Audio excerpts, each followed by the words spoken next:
It says to make this investment work, FI has been budgeting to increase 5% of guest numbers from the preceding year. Now, one of the things I noticed on the exam report, they like you to make sure that you always put your initial value on the left-hand side, which is, I think it's here nor there, but I would do it. And they said a lot of kids stuff these types of questions up. So we add 5% and then we add on additional 100 guests. So we know it's not arithmetic or geometric, so we've got to use sequences to find out the answer. It says, how many guests should she budget upon for the 4th year? So we know for the first year, she's budgeted 3,000. At the end of the first year, this tells us our budget for the next year. So this is the second year. This is the budget for the 3rd year. And then this is the budget for the 4th year. So N3 is the budget for the 4th year. Does that make sense? Yeah, all right, yeah. Did you do one extra?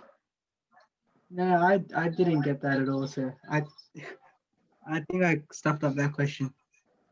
Okay. Yes, I did what I shouldn't have done, as in I went for the 4th one and then added an extra. Yeah, because this is the budget, she's budgeting to increase 5% of numbers for the preceding year. Yeah. And add 100 guests. So you need to, that's the budget for the 2nd year, the budget for the 3rd year, budget for the 4th year. So is that 1 mark or 0 marks if you added an extra? Oh, you get 1, yeah. And then if you continue on the same pattern, this here is, it's the budget for the 8th year, but you would expect it to exceed, oh, actually you'd expect it to exceed it. So that's the 1st year. This would be the 8th year. You'd expect the numbers. So that would be an 8. Sir? Yep. Because it says upon for the 4th year, isn't that just the 4th year? Yeah. So wouldn't you have to take away like 351, so 3788.1 and then 3512.5? No, because it's increasing by 5% each year. The number of guests is increasing by 5% each year, plus an additional 100. So the actual number of guests that she has to budget on is that initial amount plus the extra guests that have been added on, which is that total. Oh, okay. All right. You know what I mean? So she's got a budget for 3,788 guests that year. All right. Okay. Yeah. Got it. So if you continue on, you get that in the N7 is the budget for the 8th year, and that's the first year when it would go above 5,000 guests. So I would say here, you could either say after 7 years or in the 8th. So in the question, it says after how many years already? So wouldn't it have to be only 7? Yeah, it would be 7. You're right. So after 7 years.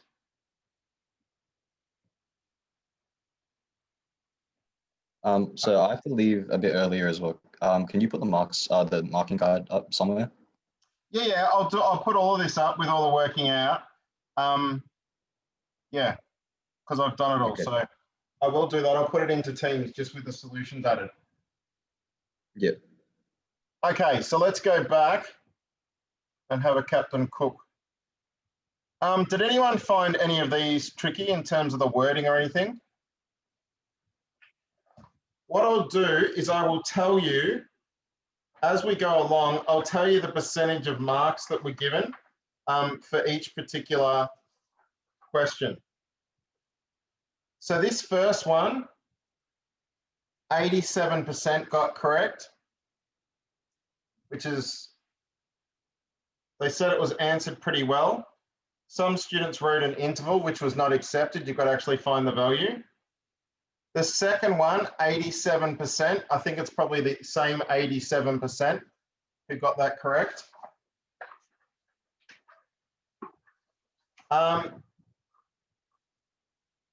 Did everyone understand that okay? There was no issues with it?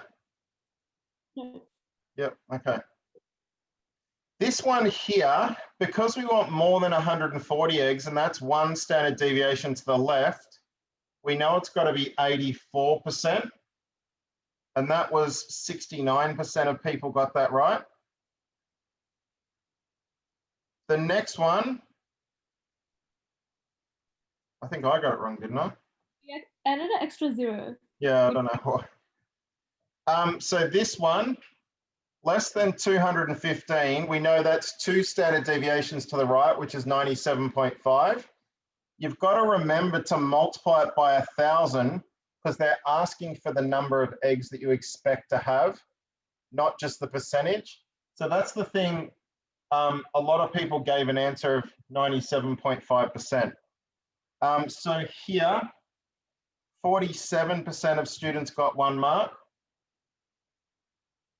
This one here, you just needed to convert the Z value into the number of eggs. And we know Z is X minus mu on sigma. So we've got all of the info. We've just got to work out what X is, which was 67% of students.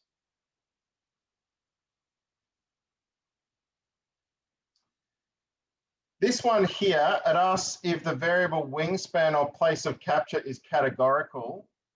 Well, we know wingspan's not because it's numerical, but place of capture is categorical.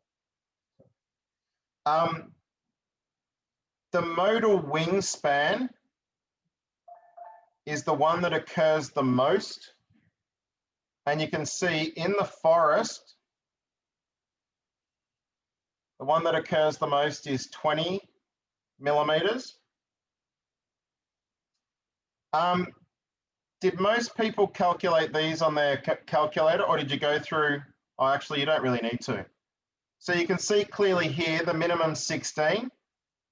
And this one, the Q3, you can just work it out yourself and you should get 36. So on this one, what question is it?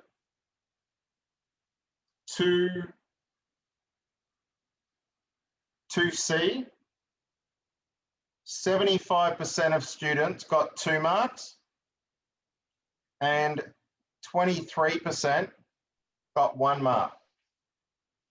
So they must have gotten 1 out of the 2 correct. Maybe they couldn't calculate Q3. Wait, so isn't Q3 the 35? Yeah, I got 35 as well. I wrote 36. No, the answer's 36. How'd you get 35? Don't you do it in between those 2 numbers? Well, no, there's no numbers. Because you've got 19 numbers, you know, if you add 1 and divide it by 2, you get 10 to get the median. So 1, 2, 3, 4, 5, 6, 7, 8, 9, 10. If that's the median, you know you've got that up until here you've got how many numbers left? Yeah, right, got it. Thanks. Yeah, it's the middle number, which is 36. So we've got 4 below and 4 above.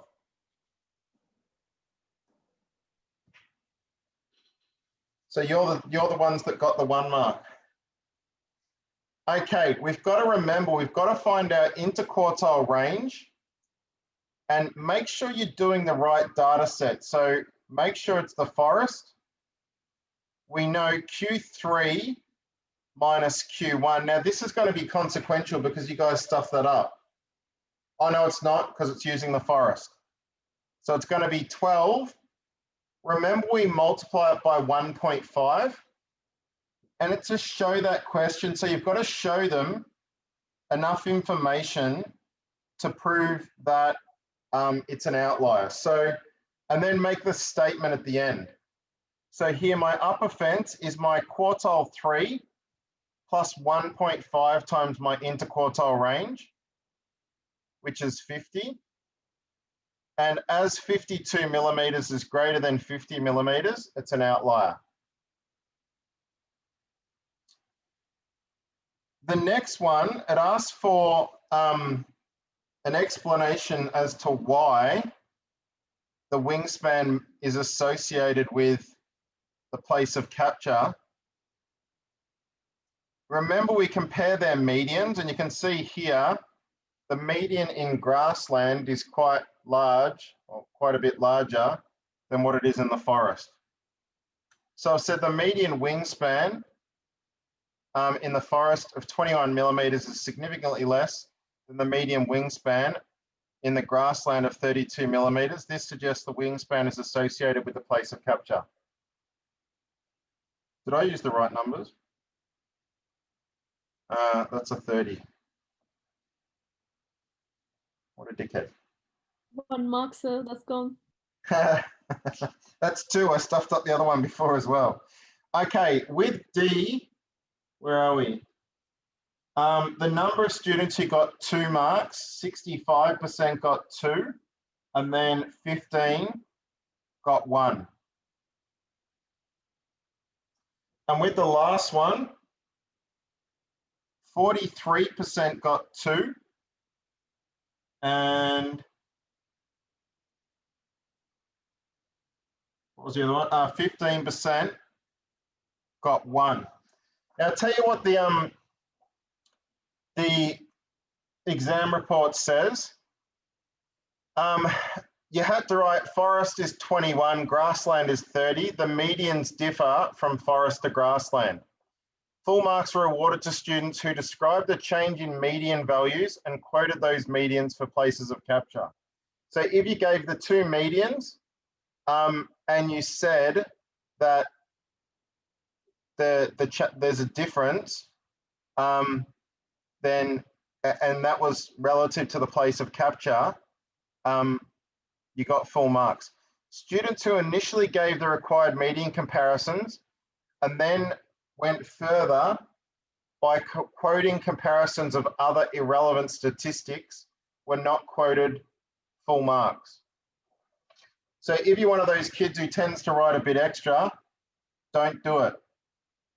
Just answer their question. Okay, question 3. We needed to find the, what's that thing called? Least squares regression line. In terms of how many got it right, 67% got 2 marks and 13% got 1. Did anyone get anything different to that? Be careful, it says round your answers to 1 decimal place, so make sure you do that. Now, did Marcel leave? Bloody hell. This is the one I wanted to check with him. Guys, with this, when you have to draw that scatter plot, you've got to remember it doesn't start at 0. So you've got to start it, you've got to substitute in 10. And I think when I substituted in 10, I got like 504 or something. So you've got to start at just above 500. Then I substituted in 60 and I got about 2050, I think. So I drew the line in between them. The way they looked at it on the exam report, this point had to be below the line. If you had have subbed in 0, you would have got 191, which would be here, and you would get a line that looks like that. So what you can do, if you're prone to doing it incorrectly and making it go through the wrong point, just choose a random point, find the value, choose another random point and find the value, and then draw a line through those 2 points. Don't use the x-axis. Okay, and I'll make sure I say that to Marcel, because I know he's prone to doing it. Did anyone stuff it up? No one. Yay. No, yeah, I stuffed it up. I Oh, stuffed in zero. bloody hell, Nathan. Do you know what to Yeah. do now? Yeah, I got it. Yeah, read the graph. Yeah, just choose 2 random points and plot those points and draw a line through them. Yep. So Okay. way too fast. You what? Started celebrating way too fast. Yeah, I know. Well, everyone was quiet, and I thought, oh my God, we did it. Someone does it every week. Okay, what does the slope mean? We know the egg density increases by 31.3 eggs per meter squared for each additional female moth caught. Sorry, with this one, drawing this graph, 26% of students got 1 mark. So 74% got it wrong. So Nathan, you're in the bottom 74. Okay. And you do special. Okay. The next one, the explanation. That one, 39% got 1 mark. Students were not awarded marks when their response did not clearly refer to the increase in egg density for every 1 unit increase in moths. So I'll give you some of the explanations that were okay. Egg density increases by 31.3 as the number of moths increases by 1. Egg density increases by 31.3 for an increase of 1 in the number of female moths. The following missed the key element of both variables having a quantifiable change. Egg density increases by 31.3 for each female moth.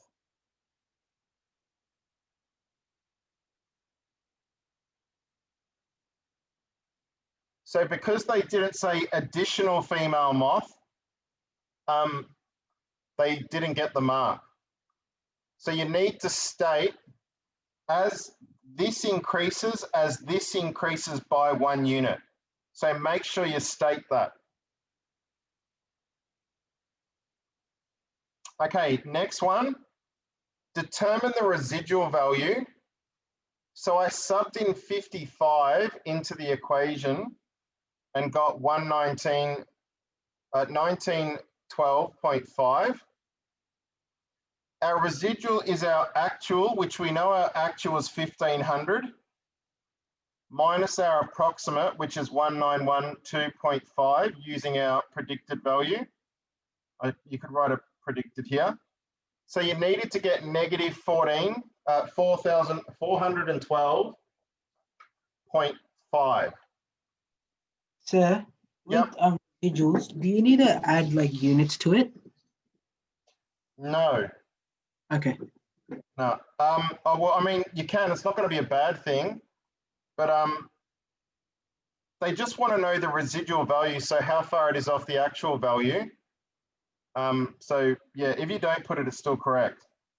Yeah. Okay. Cool. In here, 48% of students got 1 mark. So 52% got none. The last one, it says this is the correlation coefficient.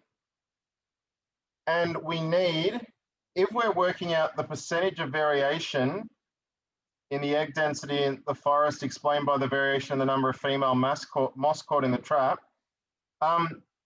we need to square that value, and it says to round the number to 1 decimal place, and it says percentage. So make sure you give it as a percentage. They said some students rounded to 0.7 first and then converted it to 70%. and a few students gave 86.2% because they didn't square it. In this case, 47% of students got 1 mark.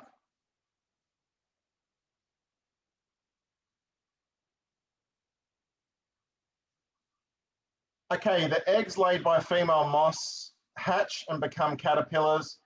The following time series plot shows the actual area in hectares of forest eaten by the caterpillars in a rural area from 1900 to 1980. The data used to generate this plot was also given. The association between the area of forest eaten and caterpillars and year is non-linear. A log10 transformation can be applied to the variable area to linearize the data. When the equation of least squares line can be used to predict log10 of area from this year is determined the slope of the line is approximately that. Round it to 3 significant figures. So it's not 3 decimal places, it's 3 significant figures. So we know figures are only significant after, like zeros are only significant if they're after numbers after a decimal place, like after decimal points. So in this case, we've got to round it to those 3 figures. They're significant figures, which is 0.00854. 44% of students got that correct.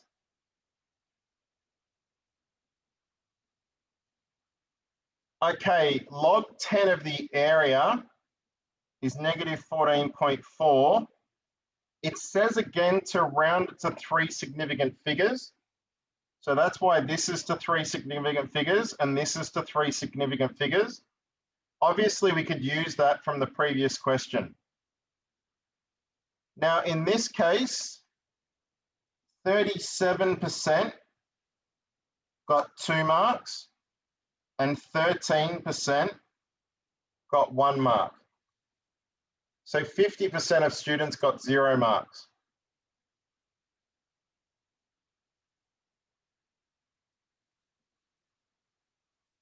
They said some students appear to have renumbered these to be like 1, 2, etc., when you can't do that when you're doing linearizing.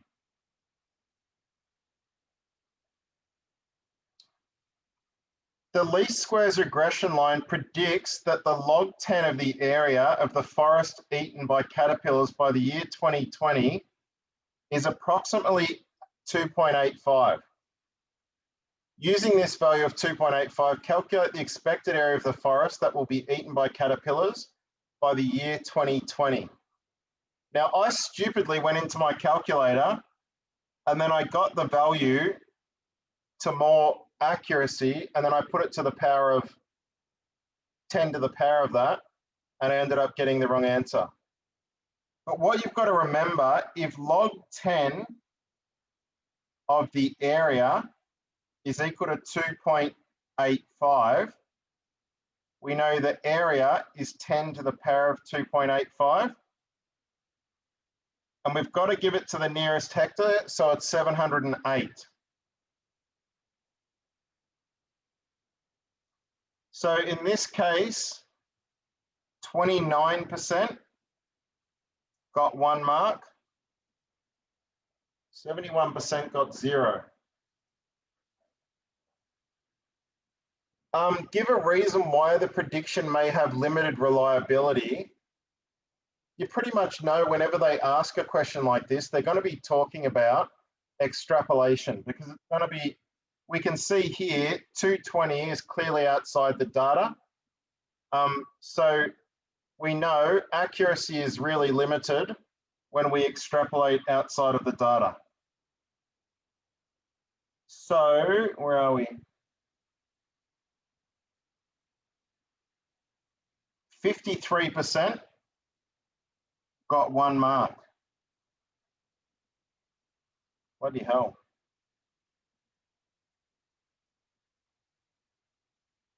Okay. Now this one, all you needed to do was work out the recursive relationship. We know we've just got to take away 3375.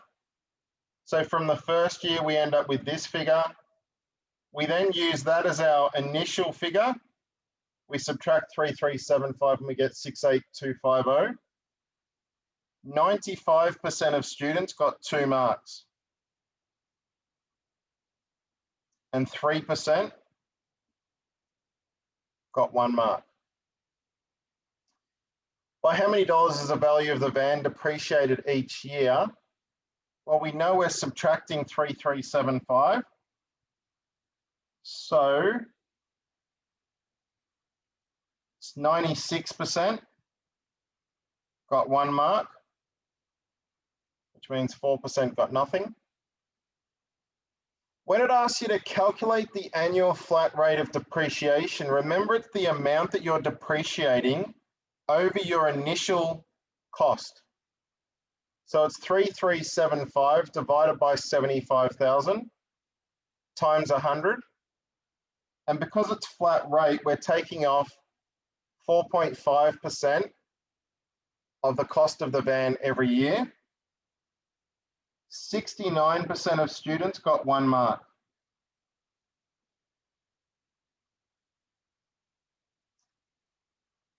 The next one, they said it could also be depreciated using a reducing balance method of depreciation. The value of the van in dollars after n years, Rn, can be modeled by the recurrence relation shown below. That's the initial amount, and this is the fraction that we're multiplying it by to get the next year. We know it's a reduction because it's less than 1, but to work out what the reduction is, we just do 1 minus that value and multiply it by 100. So 5.7%, 58% of students got 1 mark. And they said it was answered well for 58%. Does that make sense? Does everyone get that one or remember how to do it? Yep. Okay. Bill sends a bill to his customers after repairs are completed. If the customer does not pay the bill, interest is charged. Alex charges interest after the due date at a rate of 1.5% per month on the amount of the unpaid bill. The interest on the amount compounds monthly. Alex sent Marcus a bill of $200 for repaired. Marcus paid the full amount 1 month after the due date. So it was due, and then he gets charged 1 month's interest. So it says here, many people didn't realize that the rate was per month, and they ended up with $200.25. So here we get $203.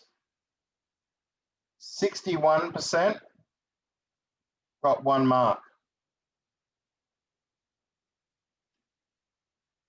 Alex sent Lily a bill of $428 for a pair to her cars.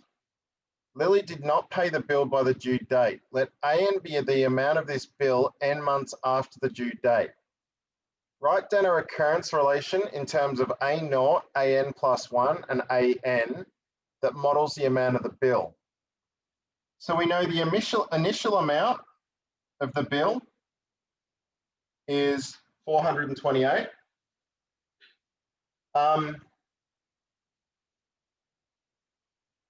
We know after 1 month, it's 1.015 because our interest rate is 1.5% per month. And that's multiplied by the previous month.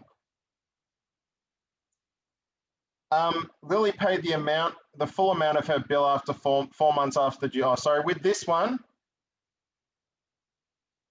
39% of students got 2 marks, and 15% got 1 mark. Still pretty low. Lily paid the full amount of her bill 4 months after the due date, so we've got to add on 4 months. How much interest was she charged? So instead of putting it into here and calculating it, I knew I could do 1.015 to the power of 4, multiplying it by 428. We get how much she owes after 4 months overdue. And then I subtracted the amount that she owes. I subtracted the initial amount to get the amount that she needed to pay in interest. And from here, how many people got that right? 26% got 1 mark. Pretty low.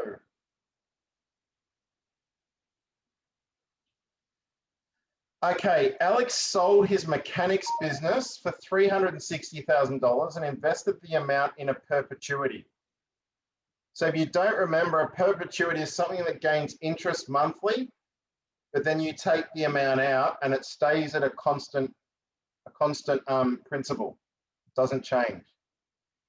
It earns interest at a rate of 5.2% per annum, but it's calculated and paid monthly.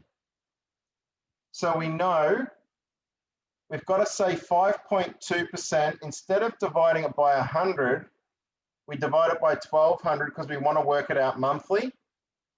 And then we multiply it by 360,000. So he gets $1,560 per month from the perpetuity. Here we had 50% of students getting 1 mark.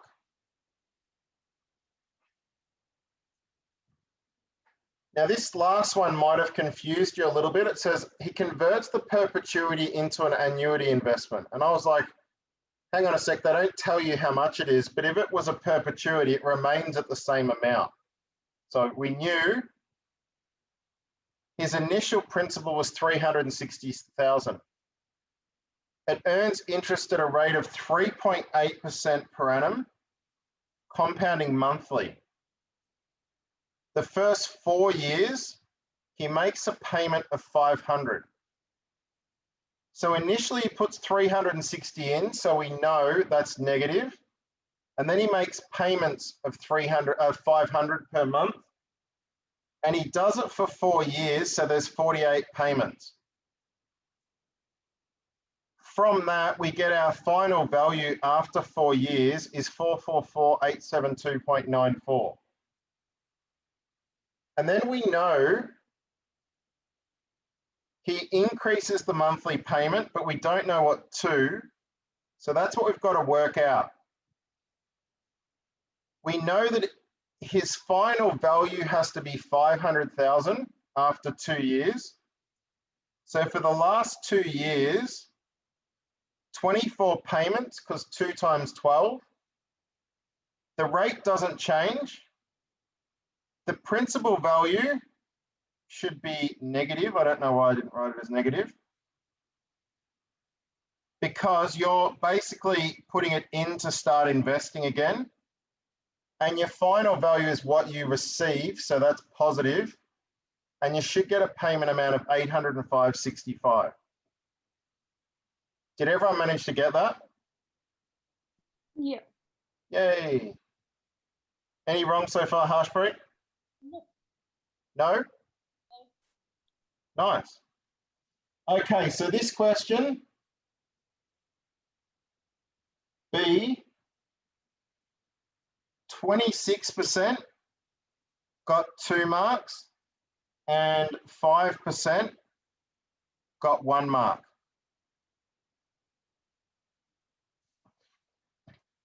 So you can see from that, a lot of the questions, less than 50% is the average. So what would the average mark for this exam would be? What do you think? Exam 2 for further, Yeah. We can look. Okay. So 2017. If you get the percentage, it won't be like too high. No, further mass. We just say distribution of scores. If you just search for distribution, Yeah.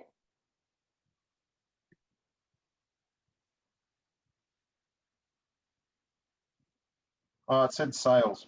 Stupid thing. Okay, so further maths. So this is exam 2.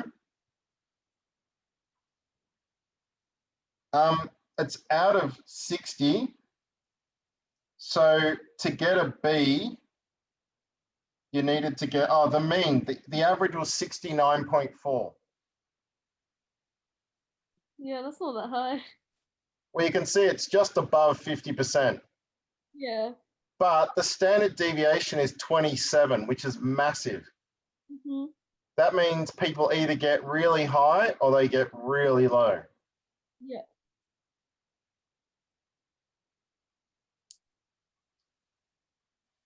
Okay. Does anyone have any questions with this one? I can't tell you the percentages because it's not from a proper paper. We're all good? Does everyone understand what we did? Yeah. No questions? Nope. So all I did here, it said she could only afford to deposit 15,000. I just got this figure and I subtracted 20,000 from it. And then I recalculated the interest for the next year. And then I added 35,000 plus the interest onto that amount.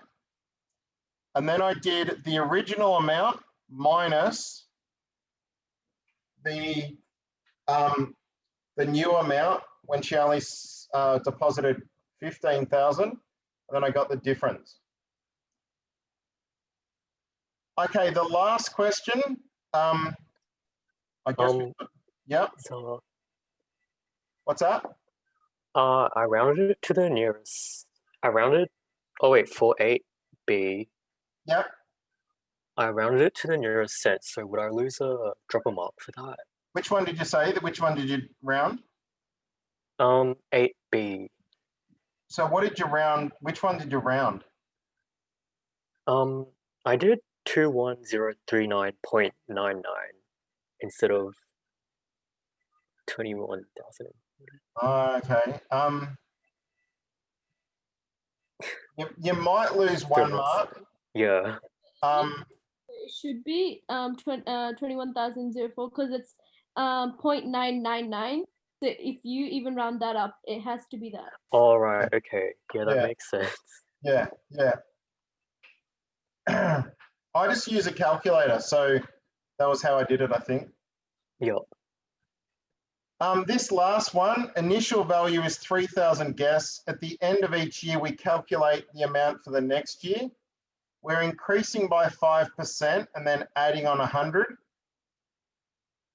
Like I said here, this is for the first year, second year, third year. So this will be the predicted value for the fourth year. And you can't have 0.125 of a guest. So you've got to round it down. And then I continue the same pattern. And I know N7 was the first time that it went above 5,000. So we know after the 7th year, it's going to be above, the number of guests is going to be above 5,000. Okay. Nathan, do you want me to just do the same thing with matrices? Yes, please. Upload them, yep. Yep. Harshpreet, what did you have questions-wise? So question 2B and B. Yeah, basically question 2B. 2B, yep. Miki will travel by train from Tokyo to Numero and she will stay in a hostel when she arrives. The hostel is located 186 meters north and 50 west of the train station. Okay, so which bit are you stuck on? So 186 north, Yeah. 50 west. The distance she's going to have to travel is that? Yeah. I just want to make sure I got it right. Okay, so 50 squared. So the square root of 50 squared Yeah. plus 186, was it? Okay, yeah, I got that. So 192.6. Yeah, it's rounded up to the nearest meter, so it'd be So 193. What is the three-figure bearing of the hostel from Numero State Railway Station? So which one is from Tokyo to Numero? So this is here. That's Numero. We want to know the three-figure bearing of the hostel from Numero, from the Numero Railway Station. So this is the hostel. So we want this angle around here. Did you do that? I got 165. Yeah. If we call that theta, we know that's 186. So tan theta, tan inverse Yeah. of 186 on 50. And then plus 90, 165. Perfect.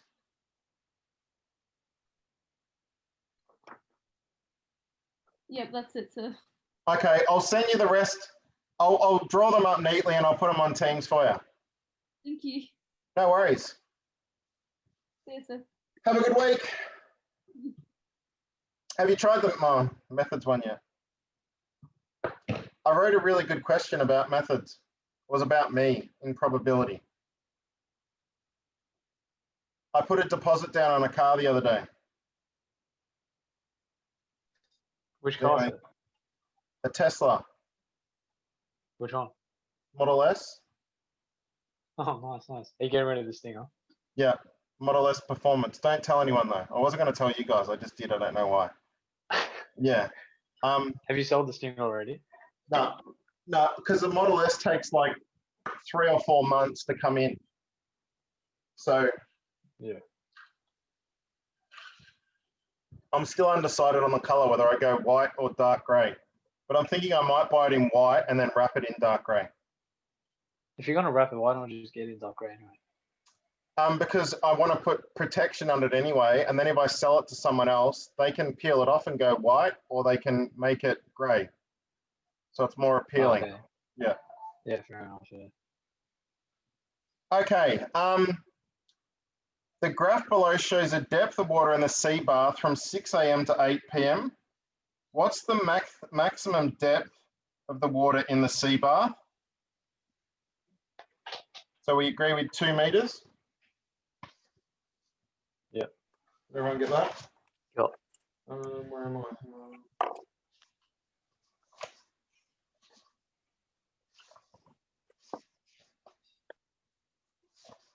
I'm just trying to find the thing so I can tell you the percentage of marks that people got. Networks. Matrices. Where the frig is it?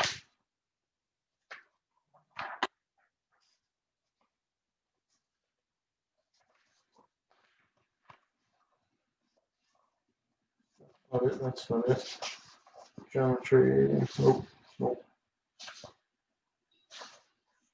Okay, don't worry. I can't find it.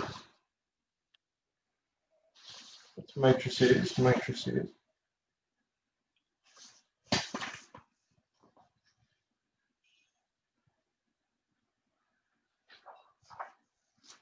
I don't know where the first page has gone. Okay, anyway, the maximum depth, 2 meters. The sea bath was open to public when the depth of water was above 1.5, but between which points was it open? So if you need to, you can draw a line, but we know it's from 8 a.m. until 6 p.m.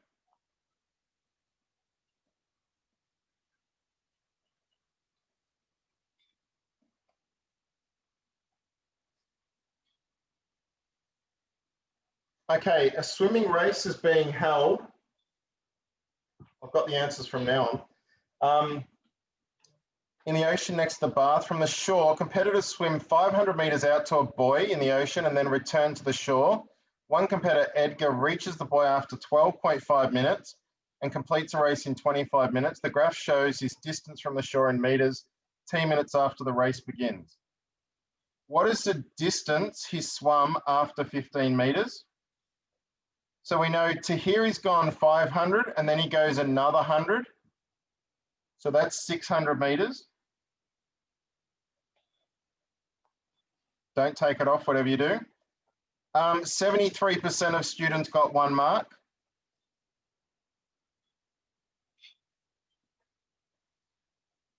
E is the Edgar's distance from shore in meters, 10 minutes after the race begins. The linear relation represents a swim out to the buoy from 0 to 12.5.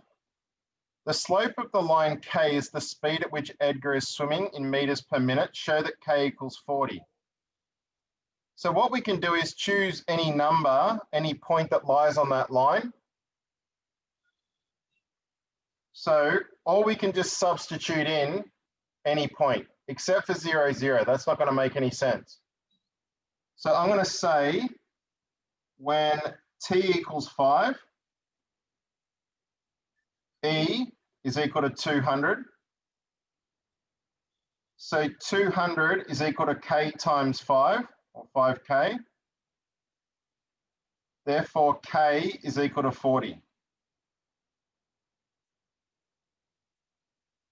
So it says students need to show an equivalent working out to do that. They suggested 500 on 12.5, but they said any point on the line is fine, as long as you end up with 40. 49% of students got 1 mark.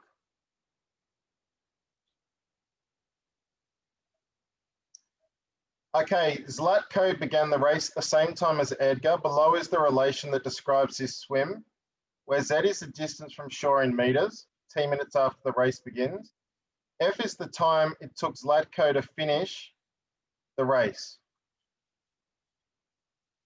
The graph below shows the relation representing Edgar's swim. Sketch the relation representing Zlatko's swim on the graph below. So we know 50T, he's going to get the first 10 minutes, he's going to swim 500 meters. So we know he's going to end up there. We then know when T equals 10, he's got to start from 500 meters out. He can't magically appear up here. So he's got to go from that point. We need to know when his distance is 0 again. So we say negative 62.5 x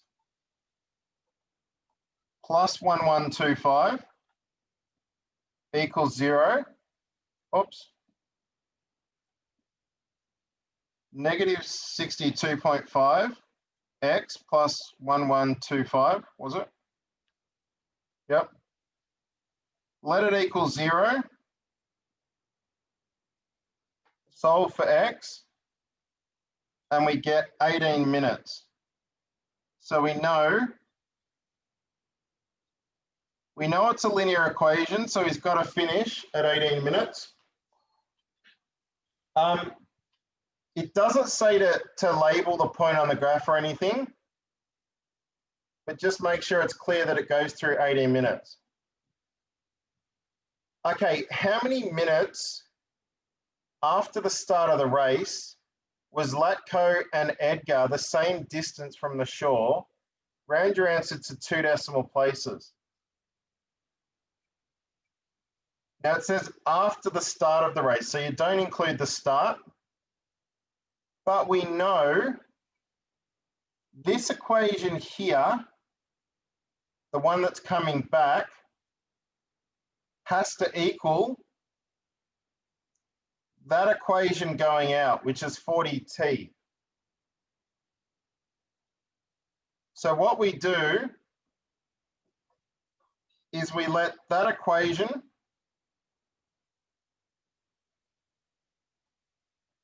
equal 40x, and then we solve, and we wanted it to, 2 decimal places. okay, so 10.98 minutes.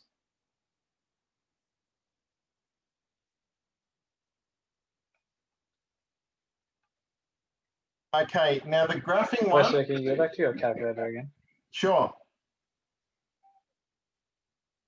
So I said the equation when it's coming back, Zlatko or whatever his name is, it has to equal the other one when it's going away. And I want to know when they're equal to get what the time is. What would I need to do if it asked you for the distance from the shore? Did someone say something? Shevin, are you good? No. Yeah. Okay. All right, so with the graph, 39% got 2 marks, and then 16% got 1 mark. For the time, 27% got 1 mark.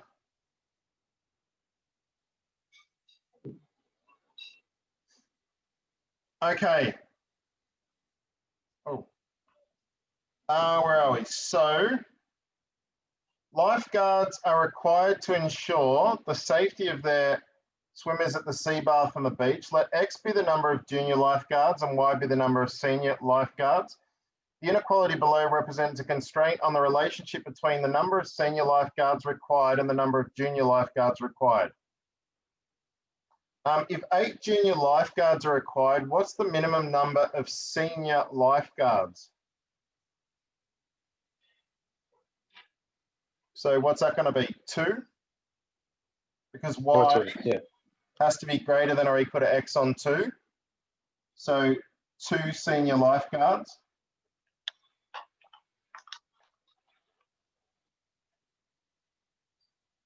Okay, there's 3 other constraints. Interpret constraint 4 in terms of the number of junior lifeguards and the number of senior lifeguards. So this is the total number of lifeguards. There must be at least 12 lifeguards in total. So the total number of lifeguards on duty must be at least 12. Remember, it can't be more than, or it can be more than, but you can't say it's got to be more than 12 because it can also be equal to it. So we've got to say at least. Now this one, 78% got 1 mark. This one, 63%. Wait, I just wrote greater than or equal to 12. Is that like fine? Yeah, that's fine. Yeah. Yeah, you've got to make sure. Did you use the words? The words. I just said the total number of lifeguards required must be greater than or equal to 12. Yeah, so the main thing is you've got to say it's got to be equal to, because they said, some students said the total number of lifeguards must be more than 12. Oh, but okay. that's incorrect because you can have 12 as well. So you've got to say greater than or equal to. That's the main thing because they're a bit picky on stuff like that. Okay, the shaded area below contains the points that satisfy constraints 1 to 4. All lifeguards received a meal allowance per day.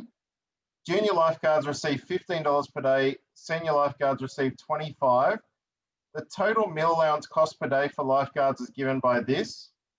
Determine the minimum total meal allowance per day for the lifeguards. So you can either substitute in your corner points, or we know that we can transpose this equation to get y, 25y is equal to negative 15x plus c. So y is equal to negative 3/5 x plus c on 25. We know if we've got a gradient of negative 3/5, when we go down 3, we go across 5. So if we grab our ruler, we know, oh, it's going to look like that.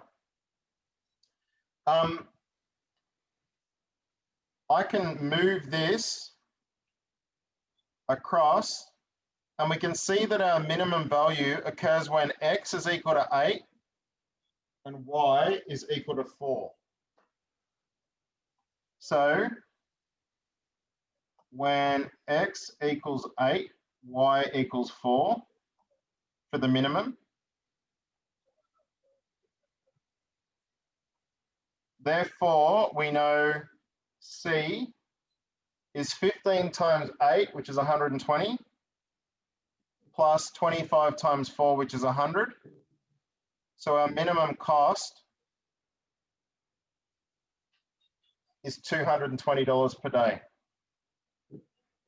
Naren, do you understand the sliding gradients? Yeah. Yeah, okay, just making sure. I didn't want to explain. Yeah, I just substituted. I didn't use. Yeah, you can do that. It's Yeah. fine. It's much of a muchness, especially with this, where it's so clear what the points are. So it doesn't really matter. Yeah. Okay, so part C, 59% got 2 marks. 3% got 1 mark. I don't know how, but. Okay, on rainy days, there will be no set minimum number of lifeguards or senior lifeguards required. Therefore, constraint 2 and 3 are removed. Constraint 1 and 4 are to remain. The total meal allowance cost per day, C dollars, for the lifeguards remains as this. How many junior lifeguards and senior lifeguards on a rainy day if the total meal allowance cost is to be a minimum? Write your answer in the boxes provided. So we know y has to be greater than x on 4, which is going to be this line here. And we know x plus y has to be greater than 12, which is this line here. So we know that there is our, what do you call it again? The area that you want? Feasible. Principal. Feasible. Feasible region, yeah. Yeah. Now, we need to determine what would give us our minimum. So we know it can't be this point here. So we've got to check the values around it, that point there or that point there. So 9.3 or 12.3, well, you know 9.3 is going to be lower. So we know it's got to be 9 junior lifeguards and 3 senior lifeguards.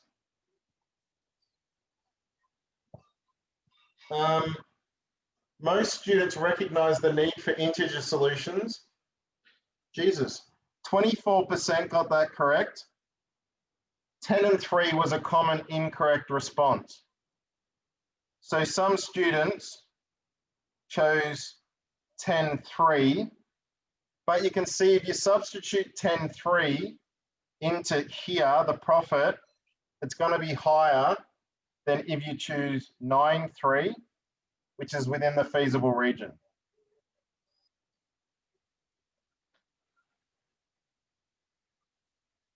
Okay, the success of the New Age will depend on how they sell their other services. They also sell managed funds, a basic package of 5 tech shares and 4 resource shares. That's what a basic package is. An advanced package is 4 tech shares and 12 resource shares. This month they have 5,000 tech shares and 6,000 resource shares to allocate to each other package. Let X be the number of packages produced and Y be the number of advanced packages. One of the constraints is 4X plus 12Y must be less than or equal to 600. So X is the number of basic packages, Y is the number of advanced packages. What's this constraint talking about? It's talking about resource shares. So our other constraint must be our tech shares, where we know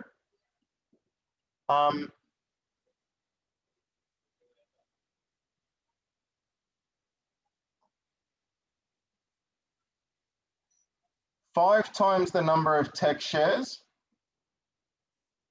plus 4 times the number of tech shares for our advanced package, which is Y. That has to be less than or equal to 5,000. Complete the graph below for which the feasible region shown is unshaded. So we know we've got to draw this graph here. If we transpose it, we get 4Y is equal to 5,000 minus 5X. So Y is equal to 250 times 5.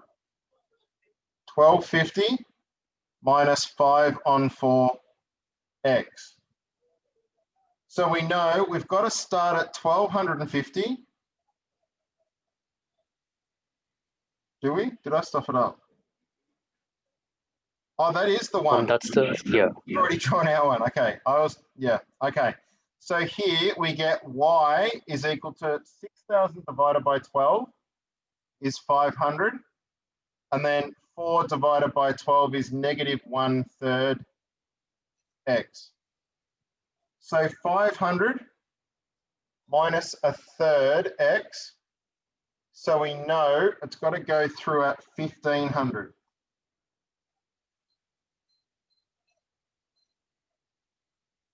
Now, we know the unshaded region is the feasible region. So we've got to color this bit in.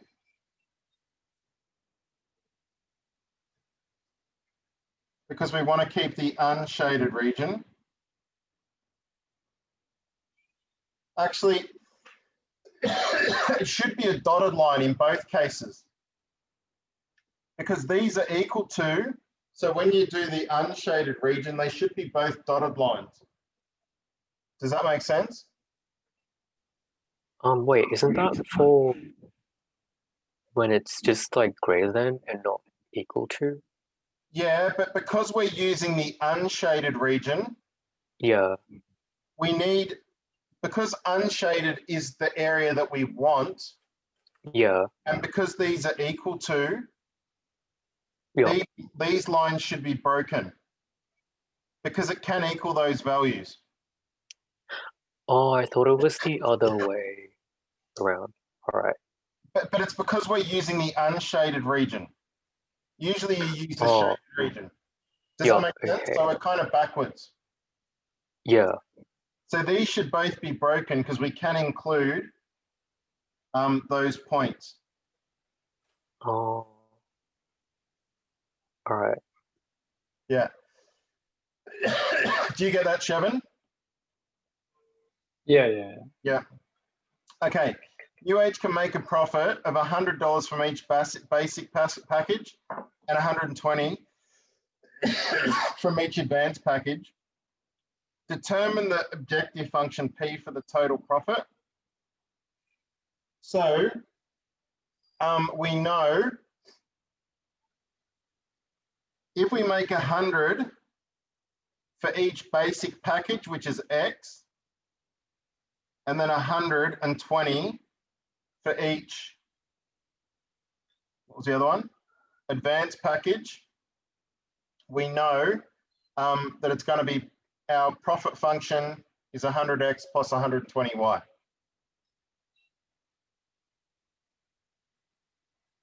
That's it. How'd you go, Shevin? Yeah, all right, I dropped a mark. Where was it?